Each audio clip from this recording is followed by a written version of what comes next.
Assalamualaikum warahmatullahi wabarakatuh. Perkenalkan, nama saya Muhammad Fahmi Hamzah dengan nomor NPM 24.30346.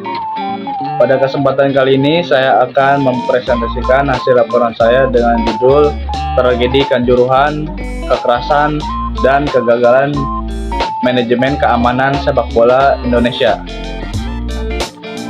Yaitu yang pertama ada latar belakang di mana sepak bola bukan hanya sekedar olahraga, tapi juga bagian dari identitas dan kebanggaan masyarakat. Fanatisme supporter yang tinggi seringkali menjadi kekuatan positif, namun dapat berubah menjadi konflik ketika tidak dikelola dengan baik. Tragedi Kanjuruhan menjadi contoh nyata bagaimana emosi massa dan kegagalan sistem keamanan dapat menyebabkan bencana besar yang merenggut banyak korban jiwa.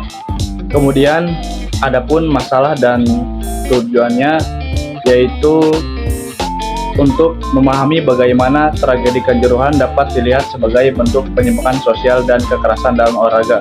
Selain itu, banyak faktor-faktor yang menyebabkan kegagalan manajemen keamanan serta memberikan rekomendasi untuk mencegah kejadian serupa itu di masa depan. Tragedi ini terjadi setelah pertandingan Arema FC melawan Persebaya Surabaya. Kekalahan Arema memicu kekecewaan sebagai supporter yang kemudian turun ke lapangan. Aparat keamanan merespon dengan menembakkan gas air mata ke arah tribun penonton. Kepanikan yang terjadi menyebabkan desak-desakan yang berujung pada meninggalnya 135 orang serta ratusan korban luka-luka. Menurut teori konflik Dahrendorf menjelaskan bahwa masyarakat selalu memiliki kelompok yang memegang kekuasaan dan kelompok yang berada di bawah kekuasaan tersebut. Dalam tragedi Kanjuruhan, penyelenggara dan aparat keamanan memiliki otoritas penuh, sementara supporter berada pada posisi yang lebih lemah. Ketimpangan inilah yang kemudian memicu konflik dan mendorong memunculnya tuntutan reformasi setelah tragedi terjadi. Kemudian, menurut teori penyimpangan sosial labeling Becker, yaitu menjelaskan bahwa perilaku seseorang sering dipengaruhi oleh label yang diberikan masyarakat. Dalam kasus ini, supporter sepak bola sering dicap sebagai kelompok yang keras dan sulit dikendalikan. Label tersebut memengaruhi cara aparat merespon situasi sehingga tindakan represif menjadi pilihan utama dan akhirnya memperparah keadaan. Dari tragedi tersebut, terdapat beberapa faktor yang menyebabkan kegagalan keamanan di Kanjuruhan. Faktor tersebut meliputi lemahnya pengawasan pertandingan, kondisi stadion yang tidak memenuhi standar keselamatan, penggunaan gas air mata yang melanggar regulasi FIFA, buruknya koordinasi antar lembaga, serta kurangnya program pembinaan terhadap supporter.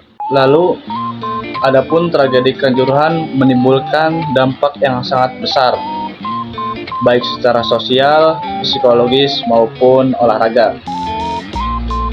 Yaitu pada dampak langsung menyebabkan 135 orang itu meninggal, ratusan orang terluka, dan ribuan orang berduka.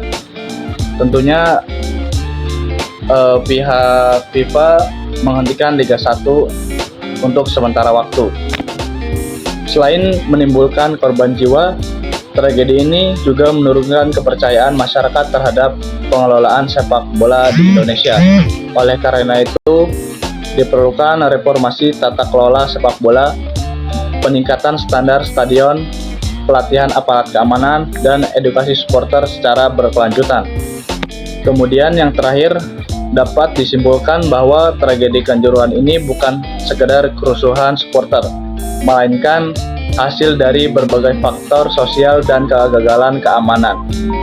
Melalui teori konflik, labeling, dan perilaku, kita dapat memahami akar permasalahan secara lebih mendalam. Oleh karena itu, reformasi yang menyeluruh menjadi langkah penting agar tragedi serupa tidak kembali terjadi di masa mendatang.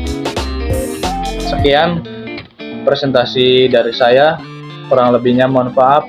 Assalamualaikum warahmatullahi wabarakatuh.